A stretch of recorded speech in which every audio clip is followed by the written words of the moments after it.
लोकांचा आवाज पुरेसा आहे आणि लोक प्रेम देत असतात, जनता प्रेम देत असते. आज पहिल्यांदा मी दसरा मेळाव्यात भाषण करत आहे, आपल्याला संबोधित करत आहे, आपल्याशी चर्चा करत आहे आणि मनात अनेक आठवणी भरून येतात. मला आठवतं लहानपणी वर्षातला सर्वात मोठा दिवस आणि महत्त्व दिवस म्हणजे दसरा.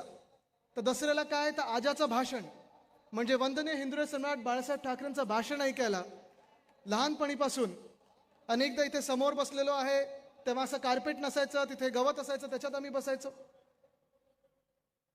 मग वडिलांचं भाषण ऐकायला मग 2010 साली मला आठवतं ह्याच मंचावर ह्याच दिवशी दसऱ्याच्याच दिवशी युवासेना स्थापन केली होती आणि माझ्या आजोबांनी वंदनीय हिंदवी सम्राट बाळासाहेब ठाकरेंनी तलवार तर हातात दिली, पण ताकद दिली, आशीर्वाद दिले, प्रेरणा दिली, बळ दिलं की आदित्य लढ, ह्या महाराष्ट्रासाठी लढ, या मातीसाठी लढ, या देशासाठी लढ. ह्याच मैदानात गेले 10 वर्ष 14 वर्ष युवासेना प्रमुख म्हणून, मग शिवसेना नेता म्हणून मी ह्या मंचावर येत असतो. वडिलांची भाषणं ऐकत असतो, वडिलांची म्हणजे मुख्यमंत्र्यांची शपथविधी देखील पाहिलेली आहे. पण 14 वर्षात कधी मी भाषण केलं नाही, कारण घरात एक प्रथा आहे आणि संजय राऊत काकांना माहिती आहे कदाचित, माझे वडील कधी त्यांच्या वडिलांचं भाषण नाही करायचे आणि मी पण तसं आता उद्धव साहेब आले की थांबणार आहे. पण हे जरी असलं तरी योगायोग असा आहे की आजचा दिवस, हे साल 2024 कदाचित योगायोग असेल, कदाचित माझ्या आजोबांचा आशीर्वाद असेल, कदाचित पणजोबांचा आशीर्वाद असेल आणि आहेच. त्यांनी कदाचित मला सांगितलं असेल की आदित्य, हा क्षण फार महत्वाचा आहे, हे साल फार महत्वाचं आहे, ही लढाई सर्वात मोठी आणि सर्वात महत्वाची लढाई ही आत्ताची येणारी लढाई आहे. मला आठवतं 6 जानेवारीला अरविंद सावंत साहेबांसाठी मी गिरगावमध्ये सभा घेतली होती आणि सुरू केलेला आपण लोकसभेचा आपला प्रचार सुरू केला होता आणि त्यावेळी मी सांगितलं होतं की गेले 5 वर्ष ज्या लोकसभेत आपल्याला परिवर्तन घडवायचं, ज्या लोकसभेमध्ये आपल्याला बदल घडवायचा आहे, ते साल आलेलं आहे. आणि तसंच मी सांगतो 2 वर्ष ज्या क्षणाची आपण वाट पाहत होतो, ज्या वर्षाची आपण वाट पाहत होतो, 2024 ची निवडणूक कधी लागणार, राज्याची निवडणूक कधी लागणार. हा, कदाचित मला काल परवाकडे कोणीतरी एकाने सांगितलेलं आहे, एका अधिकाऱ्यांनी, कारण आता चर्चा सुरू आहे. भास्कर जाधव साहेब, आपल्याला देखील माहिती असेल, चर्चा सुरू आहे की आपण सगळे आमदार म्हणून जेव्हा निवडणुकीला सामोरी जातो, आता हे सरकार तर शेवटच्या मिनिटाला हजारो कॅबिनेटचे निर्णय घेत आहे. ज्यांना काय काय महामंडळ असतील, मंडळ असतील, ज्यांना बनवायचं त्यांना बनवतं, म्हणजे महामंडळ वगैरे बनवतच आहे, पण जे काही बनवायचं ते बनवतं. पण मला एकाने सांगितलं की आदित्य, आचारसंहिता लवकर लागणार नाही, जोपर्यंत अदानीची सगळी कामं आणि सगळे GR निघत नाहीत तोपर्यंत आचारसंहिता लागणार नाही, असं मला एका अधिकाऱ्याने सांगितलं. आणि म्हणून ही लढाई फार महत्वाची ठरते. आज हा आपला दसरा मेळावा इथे एक चालू आहे, खरी शिवसेना, ओरिजिनल शिवसेना. आणि आपलं भाग्य आहे की आपल्या शिवसेनेला उद्धव बाळासाहेब ठाकरे हे नाव जोडलेलं आहे. म्हणजे उद्धव साहेब पण आहेत, बाळासाहेब पण आहेत आणि ही आपली शिवसेना आहे. ठाकरे म्हणजे तुम्ही सगळेच.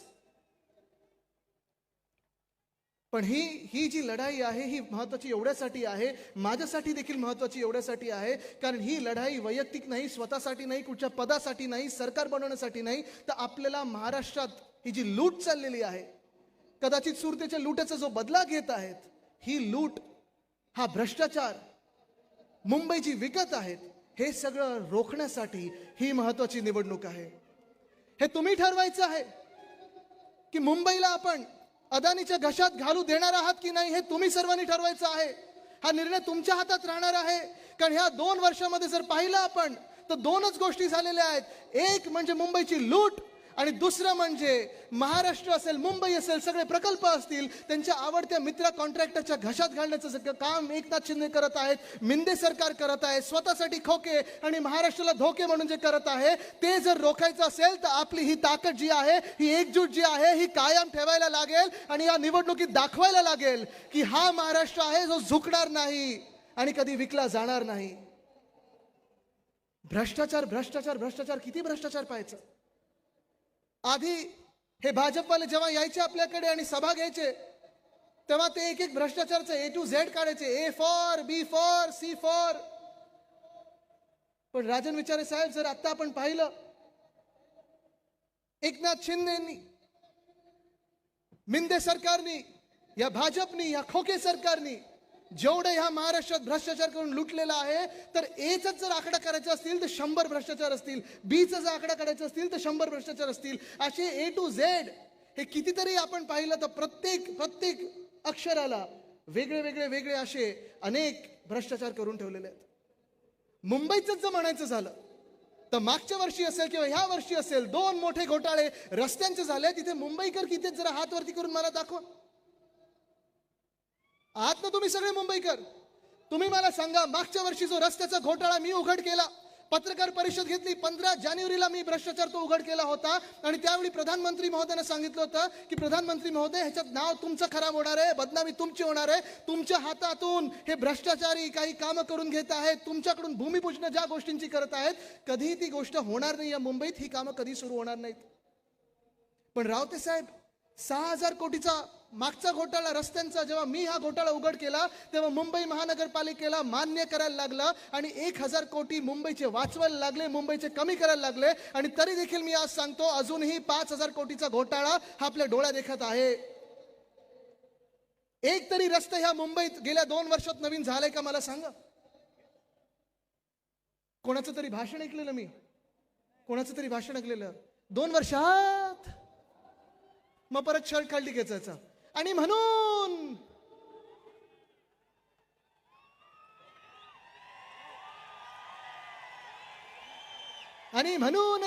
आता आज किती वेळा म्हणणार मला माहित नाही. पण असे म्हणत आपल्याला आपल्यामध्ये व्यस्त ठेवत, आपल्याला जातीय दंगलींमध्ये असेल, धर्मांच्या दंगलींमध्ये असेल, काही वादांमध्ये असेल, काही वेगळ्या विचारांमध्ये असेल, आपल्याला व्यस्त ठेवून हे खोके सरकार जे आहे, 50 खोके तर खाल्ले, पण प्रत्येक दिवशी हे सरकार खोके आणि खोके महाराष्ट्रातून काढत आहे, मुंबईतून काढत आहे. जसा मागच्या वर्षीचा रस्त्याचा घोटाळा होता, या वर्षी देखील त्यांनी 6,000 कोटीचा रस्त्याचा घोटाळा केलेला आहे. मी आज मुंबई महानगरपालिकेच्या आधीच्या पण आयुक्तांना सांगत आहे आणि आत्ताच्या पण आयुक्तांना सांगत आहे, याद राखा, जर तुम्ही याच्यावर सही केली तर 1 तरी रुपया तुम्ही त्या कॉन्ट्रॅक्टरना दिला, 1 तरी रुपया तुम्ही या खोके सरकारला दिला. एका महिन्यात आमचं सरकार येत आहे, आल्यानंतर तुम्ही विचार करा, आत राहायचंय की बाहेर थांबायचंय. पण एक सुद्धा गोष्ट अशी नाही याची त्यांनी सोडली नसेल. प्रत्येक गोष्टी, तो आनंदाची शिदा काय त्याच्यात घोटाळा, युनिफॉर्म असेल त्याच्यात घोटाळा. आज महाराष्ट्रात जाऊन पहा, शाळेचे युनिफॉर्म कितीतरी लाख देणार होते, पण एक तरी विद्यार्थ्याला युनिफॉर्म मिळालाय का ते पण दाखवलं. बघा क्वालिटी आहे, स्टँडर्ड आहे. काय क्वालिटी, काय स्टँडर्ड?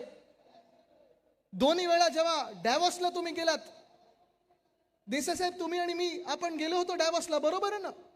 आणि तेव्हा देसाई साहेब जेव्हा उद्योग मंत्री होते, त्या डॅव्हॉस मधून आमच्या एका दौऱ्यातून, 4 दिवसाच्या दौऱ्यातून आम्ही या महाराष्ट्रासाठी 80,000 कोटीची गुंतवणूक आणून दाखवली होती. पण हेच मिंदे सरकार, हेच खोके सरकार गेलं डॅव्हॉसला. मागच्या वर्षी पण गेलं, ह्या वर्षी पण गेलं. आणि तुम्हाला आश्चर्य वाटेल, 24 तासात आणि दुसऱ्या वेळी 28 तासात 40 ते 45 कोटी ह्या 2 दिवसाच्या दौऱ्यांमध्ये उडवलेले. 40 ते 45 कोटी. खैरे साहेब, शक्य आहे का एवढं उडवणं? शक्यच नाहीये. पण ह्या माणसांनी उडवून दाखवले. आज आपण बघतोय आनंद शिर्यात घोटाळा, युनिफॉर्म मध्ये घोटाळा, रस्त्यामध्ये घोटाळा, स्ट्रीट फर्निचर मध्ये घोटाळा, झाडांच्या कुंड्यांमध्ये घोटाळा, झाडं लावण्यात घोटाळा, मुंबईचे कुठचेही महामार्ग असतील घोटाळा, सॅनिटरी पॅड वेंडिंग मशीन मध्ये घोटाळा, सॅनिटरी पॅड मध्ये घोटाळा. घोटाळा तर एवढे घोटाळे झालेले आहेत की अनेक फायली आपल्याकडे पडलेल्या आहेत. मी तर वाट पाहतच आहे, आपलं सरकार आल्यानंतर प्रत्येकाची फाईल काढणार आहे. मग तुम्ही मंत्री असाल ह्या सरकारमधले, तुम्ही राजकीय लोक असाल किंवा अधिकारी असाल, हा महाराष्ट्र तुम्हाला सोडणार नाही, आत टाकल्याशिवाय थांबणार नाही. ही लूट आज आपल्याला थांबवायची. एका बाजूला आपण पाहतोय सगळं काही ओरबडलं जात आहे, जे काही यांच्या घशात नाही जात ते गुजरातच्या घशात जाते. गुजरातची आपला काही वैयक्तिक वाद नाही, गुजरातची काही वैर नाहीये. पण मला राग ह्या गोष्टीचा येतो आणि मी नडतो त्या गोष्टींसाठी, जेव्हा आमच्या हक्काचं तुम्ही गुजरातला खेचून नेता, ओरबडून नेता, त्या गोष्टीसाठी मी लढणार म्हणजे लढणार. आज मी तुम्हाला विचारते, इकडच्या तरुणांना विचारते, तुम्ही माझी साथ आणि सोबत देणार की नाही? आज इथे महाराष्ट्रात फिरत असताना, संपूर्ण महाराष्ट्रात फिरत असताना आदेशजी गेले 2 वर्ष आम्ही प्रत्येक जिल्ह्यात गेले, प्रत्येक तालुक्यात गेले, मध्ये शेतकऱ्यांसाठी असेल, कधी महिलांवर अत्याचार झाले त्याच्या विरोधात लढायला असेल, किंवा मग कोकणमध्ये छत्रपती शिवरायांचा पुतळा जिथे ह्या माणसांनी, एकनाथ शिंदेजींनी घोटाळा केला, त्या पुतळ्यामध्ये देखील शिवरायांच्या पण पुतळ्याला सोडलं नाही. म्हणजे तुम्ही एका बाजूला बघा, गुजरातमध्ये स्टॅच्यू ऑफ युनिटी आहे सरदार वल्लभभाई पटेलांचा, कितीतरी फुटाचा तो पुतळा आहे, अजूनही आहे, तसाच आहे, तिथे घोटाळा नाही केला. पण आपल्या छत्रपतींच्या पुतळ्यात त्यांनी घोटाळा केला. ही भाजप आहे आणि हे मिंदे सरकार आहे. असलं मिंदे सरकार आणि भाजपला तुम्ही कधी मतदान करू शकाल का? जे लोक आपल्या छत्रपतींच्या पुतळ्याला सोडू नाही शकत तिथे देखील घोटाळा करतात आणि मग सांगतात दुसरे ते मंत्री आहेत ते असे चष्मा खाली करून बोलणारे. ह्याच्यातून काहीतरी चांगलं निघेल, वाईटातून काहीतरी चांगलं निघेल. काय चांगलं निघेल ह्याच्यातून? टेंडर मोठ्या पैशाचं काढलेलं आहे तुम्ही, पण आज देखील तुम्हाला सांगत आहे की हा महाराष्ट्र विसरणार नाही. तुम्हाला शिक्षा देणार म्हणजे देणारच, आणि शिक्षा म्हणजे एक तर घरी बसवणार नाही तर जेलमध्ये बसवणार. पण आमच्या महाराष्ट्रामध्ये जी लूट तुम्ही वाचवलेली आहे, जो भ्रष्टाचार तुम्ही केलेला आहे, आणि ज्या तरुणांना तुम्ही बेरोजगार म्हणून या रस्त्यावर सोडलेला आहे, हा महाराष्ट्र कधी माफ नाही करणार. मला जास्ती वेळ घ्यायचा नाहीये, उद्धव साहेब आता येणारच आहेत. पण एक सगळ्यात महत्त्वाचा विषय जो मला महाराष्ट्रात जाणवतो, तो प्रत्येक जिल्ह्यात जाणवतो, तो प्रत्येक शहरांमध्ये जाणवतो, प्रत्येक गल्लीत जाणवतो, प्रत्येक घरात जाणवतो, तो म्हणजे आज महाराष्ट्रात लाखो तरुण पोरपोरी आहेत, तरुण मुलं मुली आहेत, जे शिकलेले आहेत, शिक्षण चांगलं घेतलेलं आहे, जॉबसाठी फिरत आहेत, पण नोकऱ्या कुठेही उपलब्ध नाही आहेत. विनायक राऊत साहेब आपल्या मतदारसंघात असेल म्हणजे चांदा ते बांधाचं पूर्ण आपण महाराष्ट्र पाहिला, प्रत्येक जिल्ह्यामध्ये असेल. या गेल्या 2 वर्षामध्ये खरं जर आपण महाविकास आघाडीचा काळ बघितला तर 6.5 लाख कोटीची गुंतवणूक एका व्यक्तीच्या नावावर आणि एकावर विश्वास होता. तो विश्वास सगळ्या उद्योगपत्यांचा उद्धव बाळासाहेब ठाकरे ह्या व्यक्तीवर होता, म्हणून ही गुंतवणूक महाराष्ट्रात आणू शकलो आपण. 6.5 लाख कोटीची गुंतवणूक आणू शकलो होतो. पण ह्या गेल्या 2 वर्षामध्ये आपण पाहतोय जे महाराष्ट्राला लुटण्याचं काम चालू आहे, 1 CM आणि 2 हाफ DCM, त्यांमध्ये जी रस्सीखेच चालू आहे की मला मिळतात की तुला मिळतात, तुला मिळतात की मला मिळतात खोके. आपल्या महाराष्ट्रातून अनेक उद्योगधंदे हे गेलेत ते पलीकडे गुजरातला गेलेत. पुणे जिल्ह्यामध्ये जो वेदांता फॉक्सकॉनचा प्रकल्प येणार होता, नेला कुठे? गुजरातला. आणि पाठवला कोणी? तर मिंदे सरकारनी पाठवलाय. ह्याच मिंदे सरकारनी, ह्याच घटनाबाह्य मुख्यमंत्र्यांनी. जो विदर्भामध्ये एअरबस टाटाचा प्लांट येणार होता, तो नेला कुठे? गुजरातला पाठवला. आणि पाठवला कोणी? ह्याच मिंदे सरकारने पाठवलाय, निर्लज्ज मिंदे सरकारने पाठवलेला आहे. जो बल्क ड्रग पार्क आपल्या छत्रपती संभाजीनगरच्या जिल्ह्यात येणार होता, तो पाठवला कुठे? गुजरातमध्ये. पाठवला कोणी? तर मिंदे सरकारने पाठवलेला आहे. जो आपल्या रायगड जिल्ह्यामध्ये मेडिकल डिव्हाइस पार्क येणार होता, तो देखील पाठवला कुठे? तर गुजरातमध्ये पाठवला. पाठवला कोणी? तर मिंदे सरकारने पाठवलेला आहे. म्हणजे सगळं काही आता तुम्ही विचार करा, सगळं काही उचलतायत आणि नेतात गुजरातला. ह्यांचं जर सरकार चुकून आपल्या डोक्यावर बसलं तर मंत्रालय देखील नेतील आता हे गुजरातला. हे आपल्याला आता रोखायचं आहे. आज जर तुम्ही मला विचारलं की आदित्य तुमचं सरकार तर येणारच आहे, महाविकास आघाडीचं सरकार येणार आहे, तुमच्या 3 महत्वाच्या प्रायोरिटी काय असणार, सगळ्यात 3 महत्वाचे मुद्दे काय असणार, पहिल्या 3 गोष्टी तुम्ही ज्याच्यावर काम करणार ते काय असणार? आज मी या महाराष्ट्राला सांगत आहे, नोकऱ्या, नोकऱ्या आणि नोकऱ्या. ह्या 3 गोष्टी, तिन्ही म्हणजे नोकऱ्या ह्या सगळ्यात महत्वाच्या. नंबर 1 ची प्रायोरिटी नोकरी, नंबर 2 ची प्रायोरिटी नोकरी आणि नंबर 3 ची प्रायोरिटी नोकरी. मग ते स्पर्धा परीक्षा असो, आमच्या मराठवाड्यातून असतील, विदर्भातून असतील, अनेक तरुण तरुणी बसतात या स्पर्धा परीक्षांसाठी. 4-4, 5-5 वर्ष मेहनत करतात, दिवस रात्र मेहनत करतात. पण आज आपण पाहतोय MPSC काय हाल करून ठेवते आपल्या महाराष्ट्राच्या तरुण पोरांची. प्रायव्हेट जॉब्स निघून गेलेल्या आहेत, स्पर्धा परीक्षा निघून गेलेल्या आहेत, पोलीस कॉन्स्टेबलची भरती. मागच्या महिन्यामध्ये भर पावसात आपण पाहिलं, जोगेश्वरी पुलाच्या खालती सगळ्यांना झोपायला लावलं होतं, कोण मरीन ड्राईव्हला झोपत होतं. 17,500 पदांसाठी 18.25 लाख तरुण मुलं मुली इथे आले होते. आणि त्याच्यात BCom होतं, कोणी MCom होतं, कोणी LLB होतं. ही सगळी जी तरुण मुलं मुली आहेत, ह्यांना एकच गोष्ट पाहिजे, ते म्हणजे हाताला काम. आणि हेच आपलं हिंदुत्व आहे. हृदयात राम आणि हाताला काम. आज विजयादशमी आहे, आज दसरा आहे. आपल्याला जो विजय प्राप्त करायचा आहे तो ह्या सगळ्या मिंदे सरकारच्या, खोके सरकारच्या, जे काही अवगुण, जे काही भ्रष्टाचार, जे काही बेरोजगारी, जे काही अत्याचार ह्या महाराष्ट्रात त्यांनी आणून ठेवलेले आहेत, ही 10 डोकी जी आहेत त्यांची, ती चित्त करायची आहेत आपल्याला. आणि मशालीनी आपल्याला पुन्हा एकदा सुवर्ण काळाकडे न्यायचंय. मी आज तुम्हाला विचारत आहे, इथे सगळे जे आपले महाराष्ट्र प्रेमी जनता आलेली आहे, तुम्ही लढायला तयार आहात का? मी तर लढत आहे आपल्या महाराष्ट्रासाठी, मी लढत आहे आपल्या भूमिपुत्रांसाठी, मी लढत आहे आपल्या न्याय हक्कांसाठी. अंगावर वार घ्यायला तयार आहे. हे खोके सरकारवाले मागून वार करतात, चला ठीक आहे, पुढून मागून कुठेही करा. उद्धव साहेबांच्या पाठीत खूप खंजीर खुपसला तरी देखील ते लढत आहेत. तुम्ही आम्हाला साथ आणि सोबत देणार की नाही? लढायला तयार आहात का? जिंकायला तयार आहात का? लढायला तयार आहात का? जिंकायला तयार आहात का?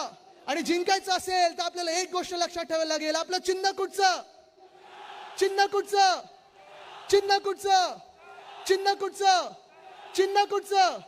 चिन्ह कुठचं? चिन्ह कुठचं? चला हाती मशाल घेऊया आणि विजयी होऊया. धन्यवाद. जय हिंद, जय महाराष्ट्र, वंदे मातरम.